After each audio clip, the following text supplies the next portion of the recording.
Back before their current Dark Souls popularity, From Software had a whole host of other obscure but really interesting and often enjoyable RPG series. Games like Otogi and Shadow Tower, for instance. There's a whole bunch of them.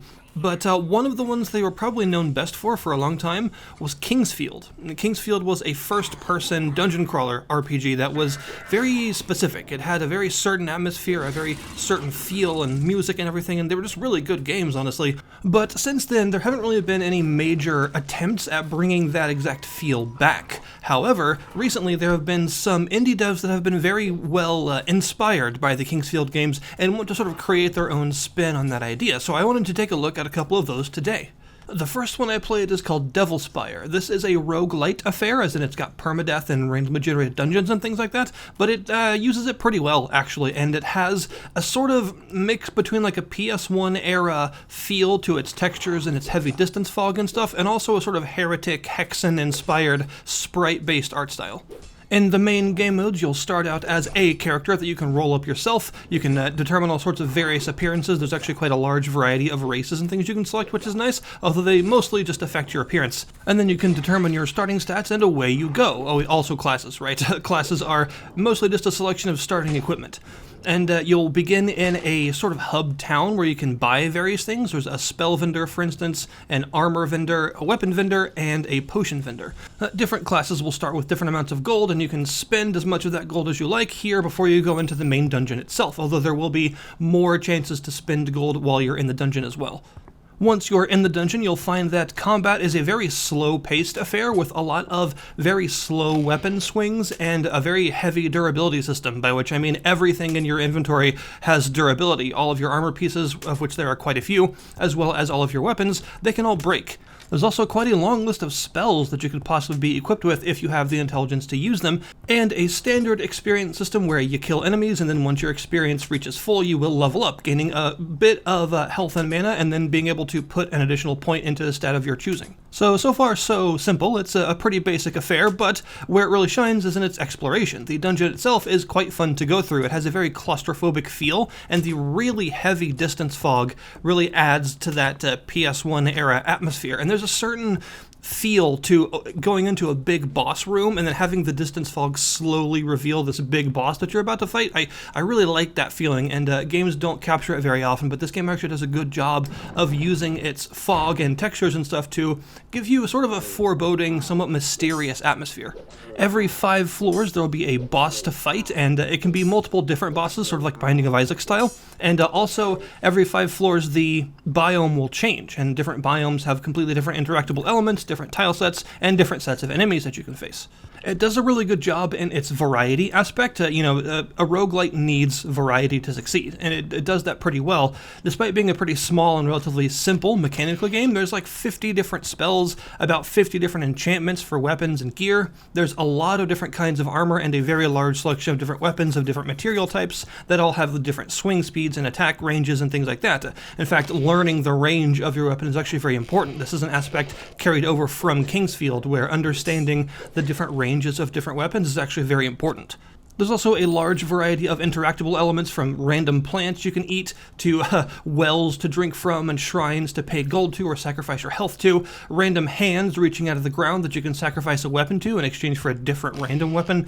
There's secret walls that hide all sorts of things, barrels that you can kick around at enemies and stuff, which is very satisfying. Some of them explode, so be careful. And there's also a lot of random sort of bits and bobs around the place that you can pick up, like cloth and chains and stuff like that. And there's actually somewhat of a crafting system, although probably not how you're thinking. Instead, it works almost like a classic point-and-click sort of idea. There's just a slot in your inventory that says combine, and you simply drag an item into that slot and then drag another item on top of it to combine the two. You can do this with potions, for instance, to make specific other potions depending on the colors of what you're combining, which is pretty intuitive actually once you get it down.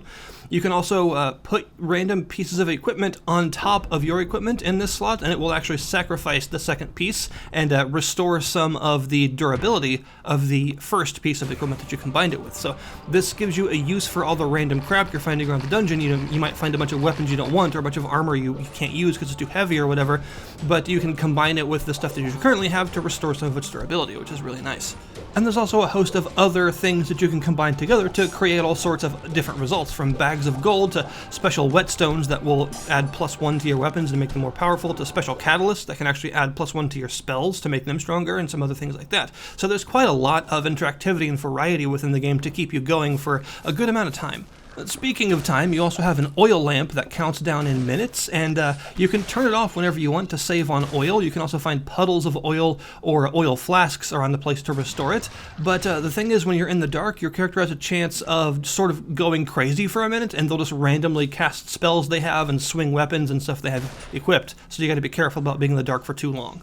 Every time you die, you will earn some souls, depending on how you performed, and you can spend these souls on permanent upgrades at the beginning of your next run. There are these 3 crystals you can give souls to do things like adding +3 to various stats, starting you off with more gold than usual, or adding various enchantments to your actual character. These can be really fun and also help to add to the variety, from things like super kicks, so you can actually kill enemies with kicks and kick them all the way across the dungeon and stuff, to the ability to cannibalize, actually eat the remains of the various monsters you kill in order to restore your health and mana. So yeah, that's nice. There's also several other game modes you can choose too. There's a game mode that is the same dungeon crawling but without the upgrades if you just want a pure dungeon crawling experience. There's also a 100 floor gauntlet mode and a boss rush survival mode. So there's quite a bit here, honestly, and for only $10, I'd say it's a pretty safe bet if you like the style of old school dungeon crawling. It does it quite well, and I really enjoy the sort of PS1 era aesthetic. I think it pulls it off nicely. It's got a good atmosphere to it.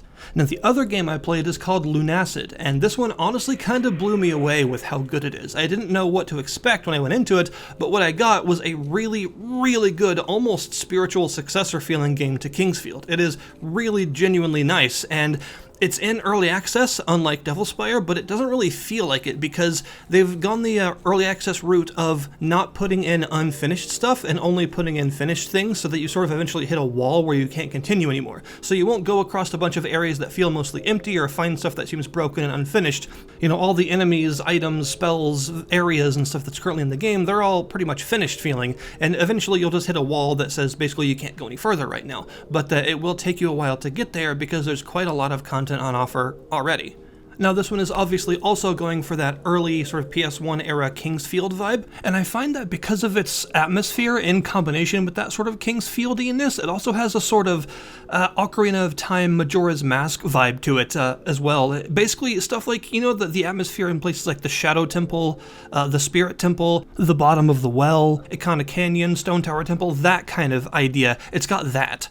The level design in this game is really nice. It's a sort of big interconnected world, and it's not randomly generated or anything, and it's got a lot of different sort of biomes, a lot of individual areas you can go to, each with their own sets of enemies and hazards and things, and the whole thing has this sort of mysterious vibe to it. It feels like as you're exploring this game, you're really exploring it, like you're trying to figure out how everything works.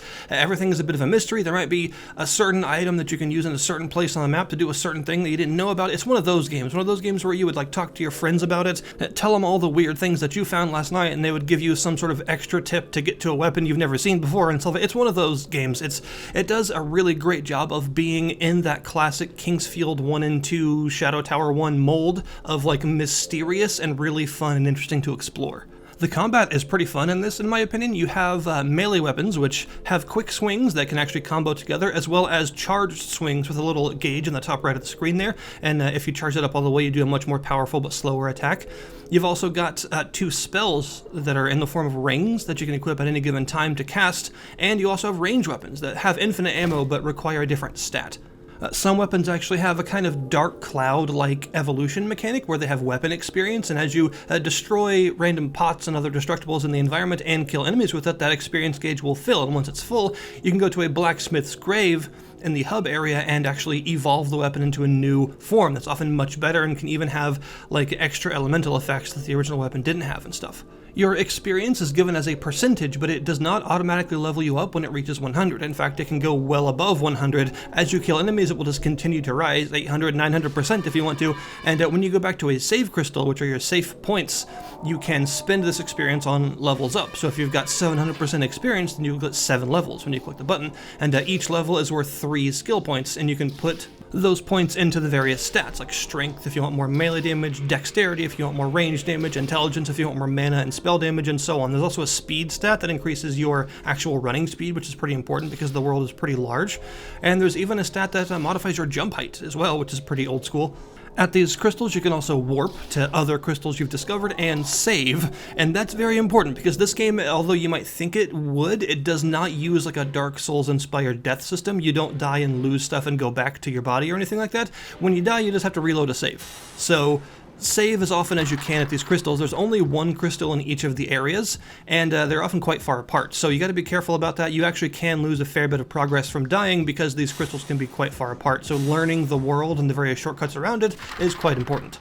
As far as these spells go, there's a bunch of different spells that do all kinds of things, from summoning familiars to calling up coffins from the ground to shooting your blood at enemies, shooting lightning and other stuff like that. There's various different elements in the game, so there's obviously spells for like every element and some other things. There's even spells that use your health gauge instead of your mana, and it causes your health gauge to slowly regenerate over time, so if you don't take any damage, you can actually get the cost back.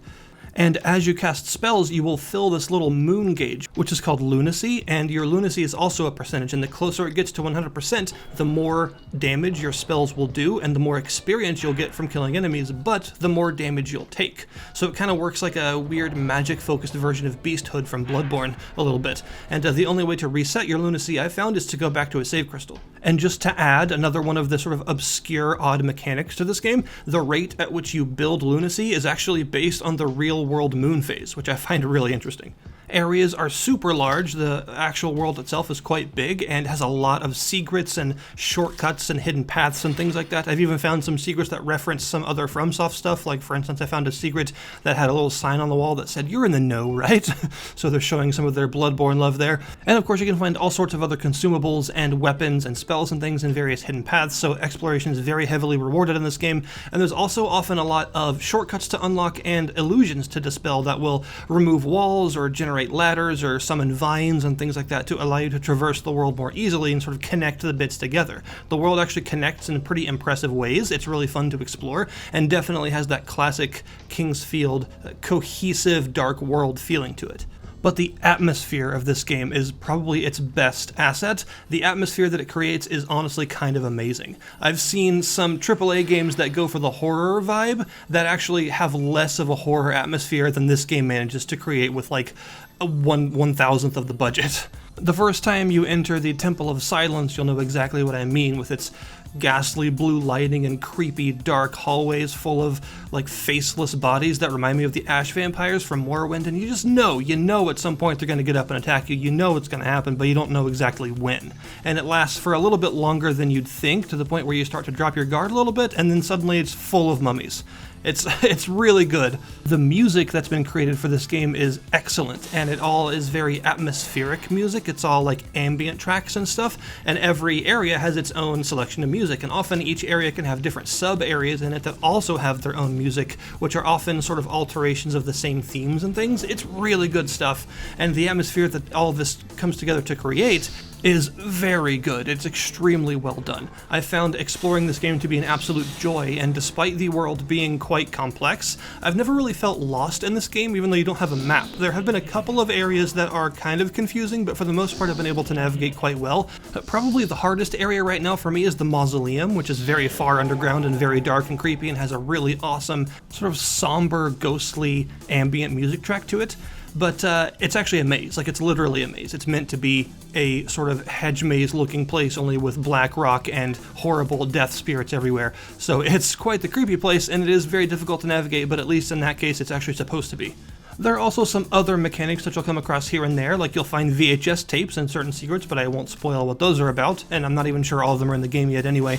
There's also a bit of a crafting system in the form of alchemy that allows you to combine various crafting bits you'll get from killing enemies together to make consumables and things for yourself. As of right now, there's quite a bit of variety in weapons and spells and enemies available, so it doesn't feel content light at all. And probably the best part is the game is $7, which to me is just a ridiculous steal. steal. Like $7 is nothing for this amount of really well-made content.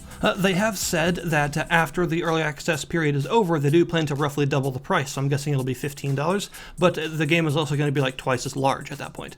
Overall, I'd have to say that, like I mentioned, I was definitely blown away by Lunacid. It's a really genuinely awesome callback to Kingsfield and Shadow Tower. It's just really well done. It's hard to poke any holes in it really because it all feels so well balanced and so interesting and so gripping. The atmosphere of the game just completely surrounds you and takes you in the whole time you're playing it. And it's also managed to create a genuinely pretty interesting and disturbing dark fantasy world and some mysterious lore for itself as well.